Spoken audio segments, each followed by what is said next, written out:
Olá, boa noite, boa noite. Sejam bem-vindos. Vamos começar uma live super animada em que vou falar hoje sobre interpretação de texto. E eu estou animada só porque eu achei um texto legal para falar com vocês, gente. Só por isso. Porque é difícil a gente encontrar um texto legal para falar em uma live, já que eu não tenho aqui como colocar um computador, colocar uma tela, distribuir papelzinho, não tenho como fazer isso. Achei um texto muito lindo, acho que vocês vão amar, tá? Nós vamos fechar com esse texto de interpretação. Depois de eu explicar como vocês vão melhorar a interpretação de texto, vocês vão fazer o exercício comigo de interpretação. Vamos ver se realmente isso vai dar resultado ou não hoje. Olha, como você pode melhorar a sua interpretação de texto? Primeira coisa, primeiro grande detalhe, gente. Alguns profissionais seguem uma determinada linha. A linha que eu sigo é uma única só, que sempre dá certo. Todos os meus alunos concurseiros que contratam os meus serviços, até com aulas particulares, eles seguem a minha metodologia e dá certo. Qual é a metodologia? É o inverso do que alguns professores falam. O que alguns professores falam? Eles dizem assim, olha, você primeiro lê as perguntas do texto e depois você vai para o texto para ler, para já saber o que você vai procurar. Então, isso para mim está totalmente errado. O ponto principal é você ler o texto. Tá? Leia sempre o texto. Desenvolva a sua capacidade de leitura. Isso é muito importante. Nunca, nunca, nunca leia as perguntas primeiro. Nunca, porque isso vai atrapalhar a sua visão do texto. Para que realmente você consiga entender, compreender um texto profundamente, você deve seguir algumas técnicas. Primeira técnica é de uma pré-compreensão desse texto. Como você vai fazer isso? Você vai olhar o título do texto, vai ver se tem imagens relacionadas a esse texto. E nesse momento vai acontecer o quê? Você vai ativar seu pré-conhecimento de mundo, vai acionar tudo que você pode imaginar a respeito daquele texto. Então, por exemplo, não é o texto que eu vou ler hoje, não. Vou pegar um outro texto aqui. O título do texto é Dia Mundial do Livro. No momento que eu leio para você esse título, Dia Mundial do Livro, o que vem à sua mente? Muitas coisas relacionadas à questão do livro. Escola, leitura, letramento, como um livro é caro, né? E muitas vezes poucas pessoas têm acesso aos livros. Você tem que ativar todos os seus pré-conhecimentos de mundo a respeito de livros antes de começar a leitura do texto. Isso vai permitir que você tenha uma melhor abordagem desse texto. Também você vai lembrar dos vocabulários relacionados a esse texto. É muito importante, tá? Então, primeiro você tem que ter essa pré-compreensão. Se é a sua prova de concurso e também tenha imagens ou pequenos subtextos, subtítulos, você leia títulos, subtítulos e imagem e estabelece uma relação em sua mente. Depois, o que você vai fazer? É o momento em que você vai buscar a compreensão desse texto. Você vai fazer a leitura dele. Como vai ser o passo a passo da leitura desse texto, tá? Como é que você vai fazer isso? Você vai ler cada parágrafozinho, você vai ler e vai fazer um resumo do objetivo daquele parágrafo. Porque tudo que você tem que ter em mente é o seguinte: se é uma prova de interpretação de texto, aquele texto vai ter uma crítica social. Vai ter algum objetivo sobre o assunto. Se eu falo sobre o Dia Nacional do Livro, eu não vou falar do Dia Nacional do Livro. Aquele texto não vai falar sobre isso. Ele vai trabalhar alguma crítica social. Ele vai trabalhar algum ponto negativo de nossa sociedade sobre aquele assunto, certo? Então, você tem que ler cada parágrafo com o máximo de concentração e fazer um pequeno resumo daquele parágrafo. Em uma linha apenas, o que aquele parágrafo quis te dizer. Aí você vai me dizer assim, eu não vou conseguir fazer isso na prova. Com certeza não, porque você não treinou. Se você está se preparando, você é um concurseiro, você vai começar a fazer isso agora. Para até o dia da prova, você já ter feito o quê? Mais de 30, 40 análises de interpretação de texto com a técnica que eu estou falando. Quando chegar na hora da prova, vai ser muito mais rápido.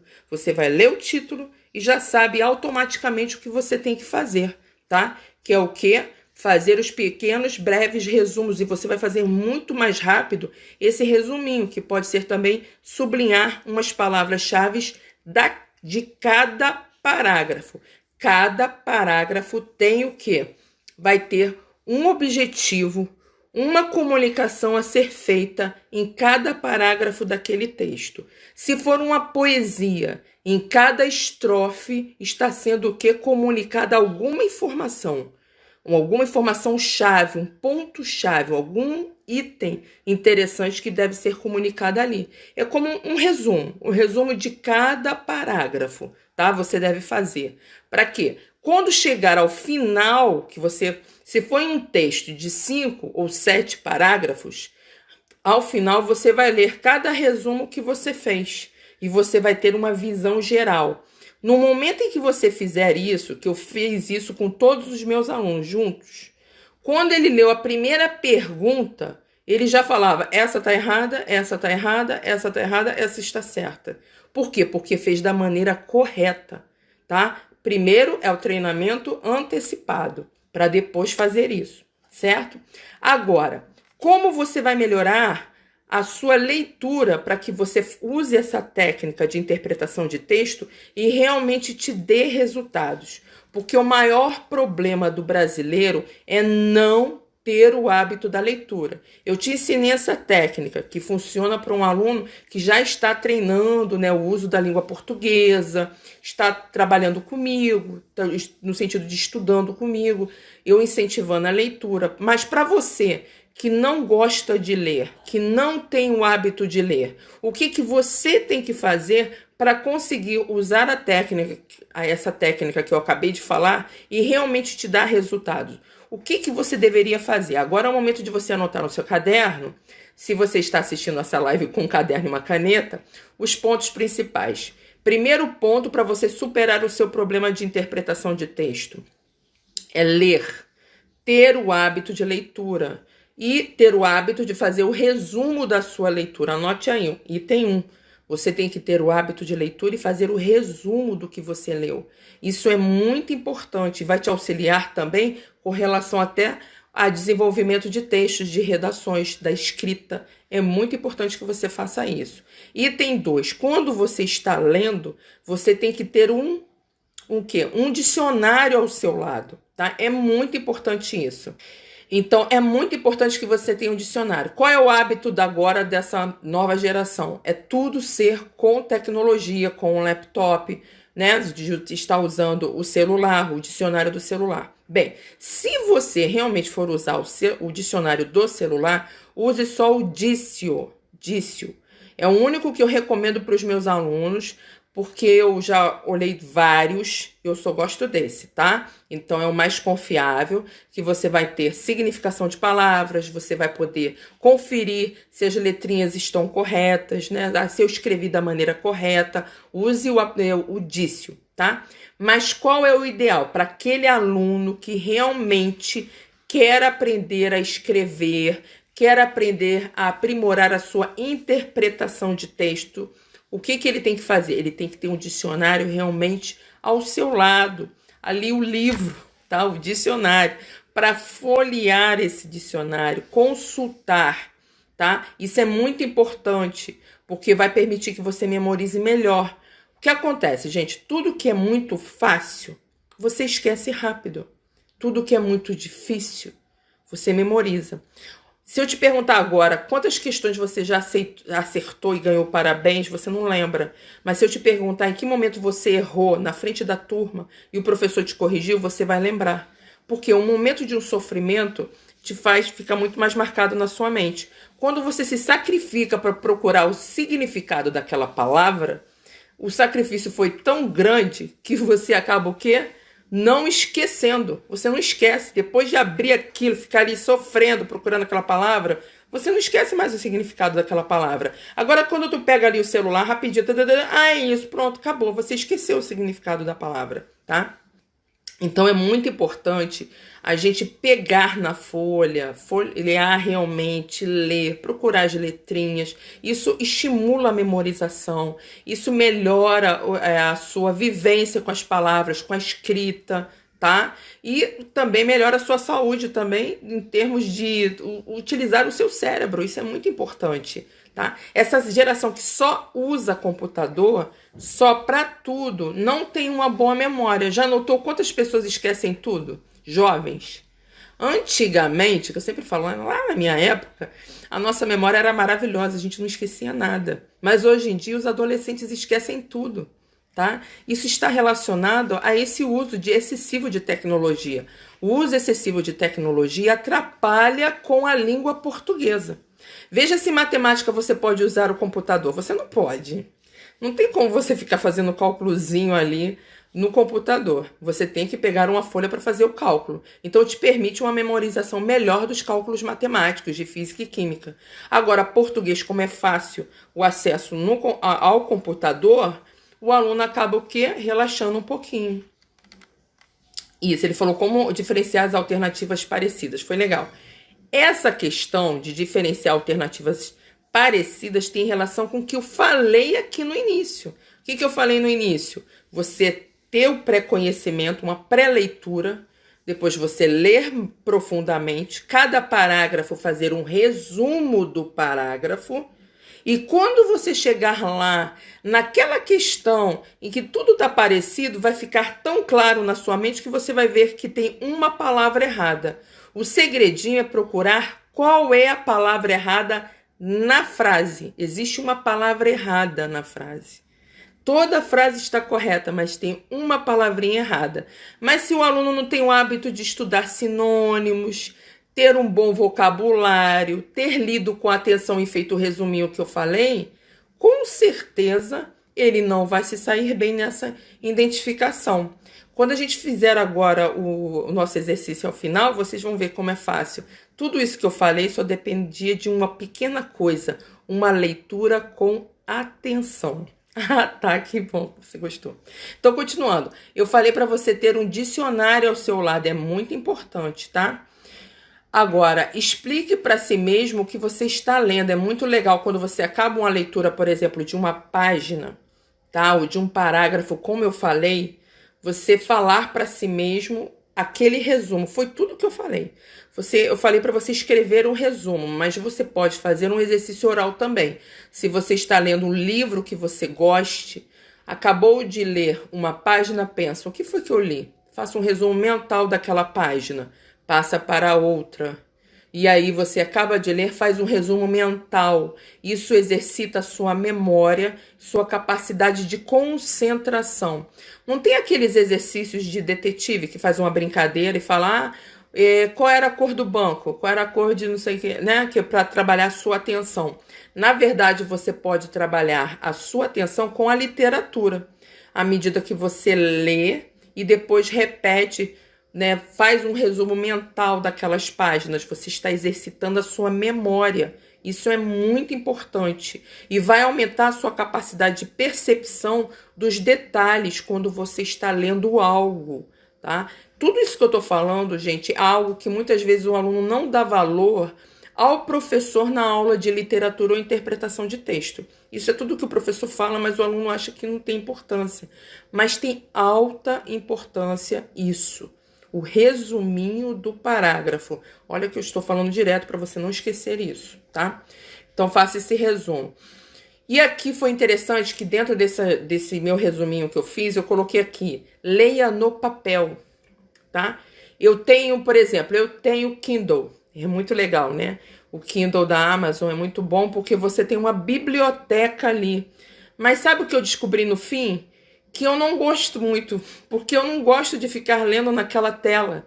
Eu gosto de pegar o livro, abrir, ler, marcar, dobrar a paginazinha que eu mais gostei, sabe? Aquela coisa de você mexer no livro. Eu amo ir a uma livraria e escolher livro com a minha filha, que ela ama também ler. Então fica muito legal isso. Eu acho muito importante vocês terem o livro na mão, não apenas ler. Por exemplo, quando eu faço esse material para vocês, na verdade eu tenho o material todo impresso, porque eu gosto de ter a folha de papel na minha mão, entendeu? Eu não gosto de ter só em PDF no computador. Eu acho isso muito importante. Então, tenha o livro, use o papel, imprima os PDFs. Por exemplo, aproveitando aqui a deixa, vocês sabem que eu tenho 2 materiais que eu disponibilizo para vocês, 2 não, 3, tá? Gratuitos para vocês estudarem em casa, utilizarem o meu material realmente para estudar, não é para enrolar o meu material, né? Então eu tenho o meu e-book, como fazer uma redação nota 1000. Eu tenho também o material que eu estou distribuindo de como usar a vírgula, certo? Como usar a vírgula na redação, no seu texto, porque as pessoas têm dificuldade do uso da vírgula. E tem o material sobre crase, certo? Qual é o ideal? Que você, quando baixar esse material, você imprima o material, tenha o material à mão para fazer uso toda vez que você for estudar. Viu? Olha aqui o que ela falou, olha. Ela disse assim, a Suzu, né? A nossa geração não curte livros. Perco horas lendo conteúdos online, mas dificilmente pego um livro que não seja obrigatório. Pois é, sabe por quê? Assim, o gostar do ler livro é algo que você tem que ir cultivando, certo? Você tem que ir a uma livraria e numa parte que você gosta, tá? Tem que ser uma coisa que você goste muito e você fica olhando aquilo. Vai ter um livro que vai chamar a sua atenção e aí você lê aquele livro. É porque você não tem o hábito de ir ou à biblioteca ou à livraria. Primeiro que moramos em um país que não valoriza bibliotecas. Eu te pergunto, quantos de vocês têm uma biblioteca perto de casa? Que você tem fácil acesso, que você vai lá e pega um livro. Me fala aqui. Quem tem uma biblioteca perto de casa, me conta. Por isso é que para o brasileiro é difícil. No caso da minha filha, eu tenho essa experiência comigo. O que acontece? Desde pequenininha, eu sempre tive o hábito de ir em livrarias com ela e ficar ali olhando os livros com ela e permitindo que ela escolhesse um. Desde pequenininha, desde 2 aninhos, até hoje com 16 anos. O que aconteceu com tudo isso? Ela cultivou o amor pelo livro, apesar de ser uma millennium, que é aquela menina que é louca pelo celular. Lê muitos livros, né? Naqueles aplicativos de leitura, mas lê também muitos livros comprados, que a gente vai lá, compra, ela escolhe, ela lê. Então ela tem esse amor à leitura. Tem fases que ela lê de um, tem fases que lê de outro. Tudo pode ser cultivado. Se você... Agora, claro, gente, que é a questão também da pessoa ter condições de ir à livraria para comprar. Porque, infelizmente, a gente não tem biblioteca para a pessoa ir lá e ficar realmente tendo interesse por uma leitura, né? Sim, sim. Aqui ele está perguntando sobre o curso de redação, né? Sim, o curso de redação abrange todos os concursos. Mas continuando a questão do livro, né? Então, é muito importante vocês cultivarem esse hábito, tá? Se vocês têm essa dificuldade, vocês são dessa geração millennium, tenta fazer um esforcinho no dia que vai ao shopping, vai olhar tudo, vai comprar roupa, vai se divertir, vai ao cinema, mas aproveita, entra em uma livraria, tá? Se você tiver condições, é claro. Se não, tenta ir a uma biblioteca, caso haja uma perto da sua casa, que eu acho muito difícil. E isso é que dificulta a nossa leitura. Se não, busque sites e procure coisas do seu interesse que seja gratuito para você fazer a sua leitura. Bem, para não me alongar muito, né? Senão eu vou ficar me alongando nisso. Olha, gente, outra coisa, tenta fazer uma leitura com concentração. Não adianta ficar lendo sem concentração. Se você não tem o hábito de leitura, tenta ler de 5 a 10 minutos por dia. Uma página só. Uma página por dia para quem não gosta de ler. Tá? Uma página por dia já é o início de tudo para você mudar um pouquinho sua vida. E tentando fazer isso todos os dias. Aí você vai mudar esse seu hábito. Certo? Bem, eu dei essas dicas principais aqui para você e agora vem o momento do texto que eu escolhi para fazer a interpretação e vocês aplicarem isso que eu falei agora, que parece algo tão simples, que foi o que o colega falou, como diferenciar duas frases, né, que tenha uma coisa assim, que você não consegue perceber qual era o erro daquela frase. O segredinho é uma palavra vai estar errada naquela frase, mas você só vai identificar esse erro se você ler o seu texto com atenção e fizer o resuminho que eu falei. Então eu escolhi aqui para a gente fazer um exercício, é uma letra de música, porque música é uma coisa que vocês gostam. Se eu pegar um texto aqui que fique fazendo uma reflexão sobre a vida, talvez vocês não se concentrassem, mas com a letra de música, vocês irão se concentrar. A música é uma música conhecida de Tom Jobim, não sei se vocês conhecem, né? Eu sou lá de 1900 antigamente, então eu conheço. É a música falando de amor. Então, olha só, primeiro ponto, eu falei o que? Vamos prestar atenção ao título. O título é Falando de Amor.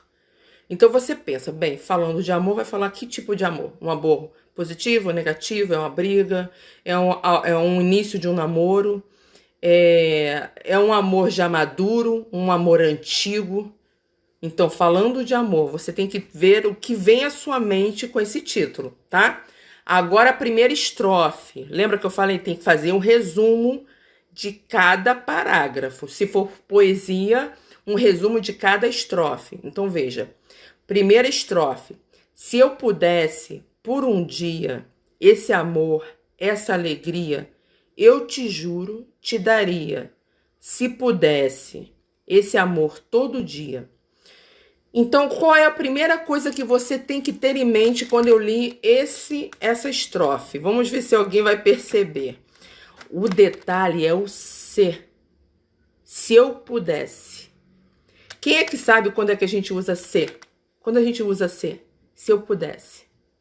O que vocês acham? Se eu pudesse, eu posso? Se eu pudesse, é algo certo? Eu vou conseguir fazer? Toda vez que eu uso se, é uma possibilidade. Não é um fato, tá? E isso é uma condição. Se eu pudesse.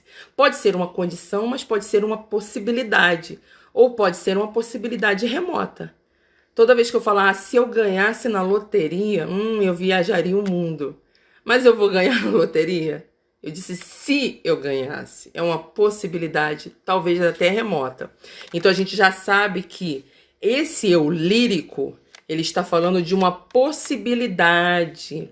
Será que essa possibilidade acontece?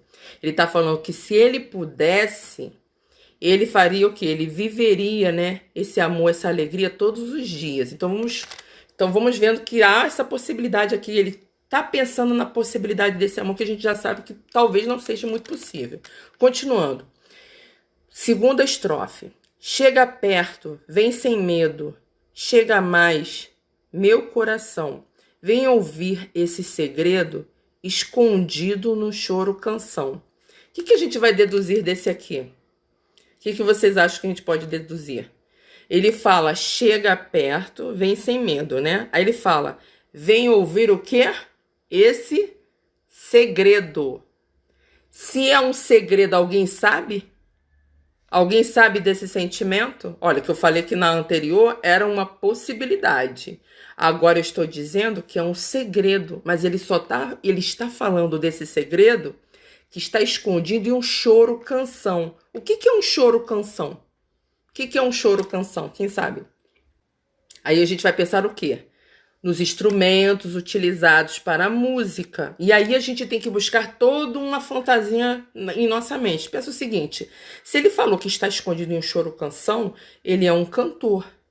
Então ele canta em algum lugar, em um bar. Ele canta esse amor. Todos ouvem sobre esse amor e acham bonito. Mas acham que é o quê? Algo inventado por ele, que não é uma realidade. Se é um cantor cantando para um público, não é um amor real, né? Como se fosse uma fantasia. Para o público que ouve, pode não ser algo real. Só vai ser real para quem parecer o lírico que fez essa canção. Aí, continuando. Próxima estrofe. Se soubesse como eu gosto do teu cheiro, teu jeito de flor, não negavas um beijinho a quem anda perdido de amor. Então veja que ele começou de novo com o C. Se soubesse como eu gosto, então ela sabe que ele gosta? É a hora do resuminho. Se soubesse como eu gosto, então... claro que eu estou pré-julgando que é um eu lírico masculino só por causa de ser Tom Jobim, tá? Poderia ser um eu lírico feminino. A gente teria que agora buscar os dispositivos para ver se é feminino ou masculino. Continuando, aí fala... então, se soubesses como eu gosto. Então, a pessoa, a amada, vou julgar que seja amada, não sabe que ele gosta dela. Certo? E ele canta, vamos dizer, estamos fazendo uma imaginação. Em um bar, em um canto, ele canta para o público, certo? Esse amor por essa pessoa que ele gostaria de viver esse amor, mas lembra do ser? Parece que não é possível, certo? Aí continua. Próximo. Chora flauta, chora pinho, choro eu, o teu cantor. Agora já sabemos, temos certeza, o eu lírico é masculino. Então a amada é feminina. Claro que a gente não vai entrar aqui na onda do LGBT e tal, se é menino, se é menina, a gente vai aqui pela poesia. Então, choro eu, teu cantor. Chora manso, bem baixinho, nesse choro falando de amor. Agora sim entrou, chora flauta, chora pinho, choro eu, o teu cantor. Então a gente já vê que existe o quê? Um sofrimento. Se o eu lírico vive o sofrimento... ele não é correspondido, mas no caso ela não sabe. Ele chora sozinho, ele sofre sozinho. Por algum motivo, ele não revela esse amor para a amada, certo? Ela não sabe. Aí fala, quando passas tão bonita nessa rua banhada de sol, minha alma segue aflita, eu me esqueço até do futebol. Então, vendo que para um homem esquecer o futebol dele é difícil, né? Então, veja que ele esquece até de algo muito importante pela amada passando na rua, né? E escolheu a canção para declarar esse amor.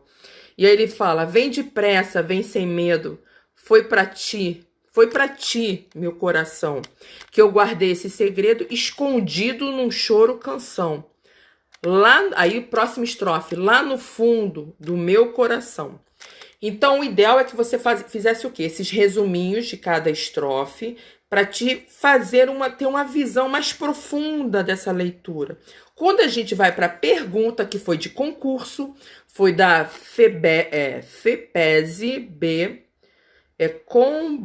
Camboriú. Não conheço esse local, não, tá? A pergunta foi assim: assinale a alternativa correta. Ela falou súplica, né? Não seria bem uma súplica, porque ele tá cantando, né? A amada sem a gente vê que ela não sabia desse sentimento, certo? A gente não sabe o que leva o eu lírico a não revelar esse amor pela amada. Ele vive um amor, um choro, um sofrimento por essa amada, certo? Ele não é o fato dele não ser correspondido. Todos esses detalhes devem ser guardados por vocês. Agora vocês vão tentar identificar qual é o erro de cada uma frase e qual seria certa. Veja se não fica mais fácil agora. Olha a letra A. O apaixonado, se pudesse, casaria com a amada. Ponto. Aí você vai pensar. Em algum momento você leu isso? Você viu a possibilidade da palavra casaria? Foi mencionado isso? É assim que a gente procura a palavra errada. Casaria não tem nenhum momento aqui. Ele nem revelou como é que ele vai pensar em casar, né? B. O apaixonado guardou para a amada um choro canção? Qual seria a palavra errada aqui? Alguém consegue? Vamos ver. Guardou, isso aí. Ele guardou alguma coisa? Ele não guardou nada. Ele está cantando ao público isso. No caso, a canção só é um segredo só para uma pessoa, só para a amada. Mas ele está o quê? Declarando publicamente o sentimento dele. Então ele não guardou nada. O erro é a palavra guardou, tá? Vamos ver na letra C qual é a palavrinha errada. A amada passa todos os dias pela rua banhada de sol, mas não olha para o apaixonado. Qual seria a palavrinha errada? O detalhe é que ela não conhece a existência dele. Ela não sabe do sentimento dele. Então, no caso, se ela não olha, é porque ela deveria olhar. Quando eu falo, mas ela não olha, né? É porque ela sabe que ele tá lá e escolheu não olhar. No caso, ela não sabe nem da existência dele. Então, não tem como ela tá andando naturalmente. Não tem o objetivo de haver oposição, olhei ou não olhei para ele, entendeu? Porque ela não sabe do sentimento dele. Esse é o erro. Essa frase aqui, mas não olha para o apaixonado. Ela nem sabe que ele é apaixonado por ela. Então, como é que ela vai haver essa questão? Na letra D, veja se tem erro na D. A pessoa a quem é dedicada a declaração não conhece os sentimentos do declarante. Essa ficou óbvia como a certa, não é? Para quem aqui assistiu o que eu falei, né? Prestou atenção no que eu falei. A pessoa a quem é dedicada à declaração não conhece os sentimentos do declarante. Está correta essa afirmação. Ela não conhece os sentimentos, ela não conhece nem a existência dele. Então, para ele, ele não significa nada para ela. Tá certa a letra D. Vamos ver o erro da E. A pessoa a quem se destina a declaração de amor não corresponde ao sentimento do emissor, embora saiba do sentimento. Essa ficou bem óbvia, né? Embora saiba do sentimento, tá? Então, claro que a letra E está errada. Então, eu queria que vocês só percebessem o seguinte: quando a gente faz uma análise mais profunda do texto, faz os resuminhos, quando você chega nas frases de interpretação, fica fácil você analisar a não correspondência de alguma palavra, de algum item com o texto. Porque se você olhar a frase como um todo, ela parece certa. Isso ela não sabia. Então ela não sabia do sentimento dele. Então não tem essa questão. Você só diz que, olha, a Maria passou na rua e não olhou para mim. Ela só ia olhar para você. Então, quer dizer, ela não olhou para você, parece que ela estava com raiva de você. Mas ela te conhece. Então ela te ignorou. Mas se eu não sei da sua existência, como é que eu não olhei para você? Você nem existe para mim, então não tem o fato de olhar ou não olhar para você. A pessoa não existe para ela. Então, aqui eu só dei uma pequena dica, tá? Algo bem simples, gente. Eu procurei um texto mais simples para vocês que têm dificuldade. Porque claro que o aluno que tem dificuldade, eu não posso pegar algo tão profundo, né? Se eu pegar uma análise mais profunda, trabalhar compreensão, interpretação, aí vai ficar difícil. O objetivo aqui é para ajudar a quem não consegue fazer interpretação textual. Gostaram da aula? Gostaram da interpretação? Ajudou um pouquinho? A aula de hoje aposto que despertou um pouquinho a interpretação de texto em vocês e despertou também em vocês a vontade de ler. Então vocês têm que me contar qual o tipo de literatura que vocês gostam, de livro que vocês gostam, tá? Isso é muito importante a gente buscar o que gosta. Tem aluno meu que ama mangá. E os mangás têm umas histórias tão lindas que eu já li. Tem um que eu li que é muito legal, que é O Príncipe, se eu não me engano. Depois eu conto para quem gosta. Gente, a história é muito legal, eu amei. Então veja que vocês têm que buscar coisas que vocês gostem para ler, tá? Para estimular. E leia pelo menos uma página por dia. Ai, que legal, olha só. A Edu, é porque vocês mudam os nomes, né? Junto, aí eu não consigo. Vou falar Ed. A Ed falou aqui que gosta de literatura de sobreviventes das guerras, livros de psicologia com mais amor. Que legal! Eu também gosto muito de livros que falam de guerra, né? Daqueles sobreviventes, são experiências interessantes, né? Que fala dos sentimentos, né? E de psicologia também. Claro que eu leio, né? Muito de didática, psicologia, filosofia, sociologia. Eu gosto muito de tudo, né, gente? Eu leio tudo, amo tudo, leio pra caramba, por isso que às vezes eu fico até confusa no que eu vou falar de tanto que eu leio. É muito importante que vocês leiam, vocês tirem tempo para ler também. A leitura vai permitir vocês melhorarem a escrita, compreender melhor a gramática e principalmente se sair melhor em interpretação textual, tá? Beijo, boa noite, muito obrigada pela atenção de vocês aqui hoje. Muito obrigada por esse tempinho que vocês gastaram aqui comigo, tá, gente? Um beijo no coração de cada um de vocês. E obrigada pelo Dia dos Professores. Muito obrigada, tá? Tchau, gente. Boa noite.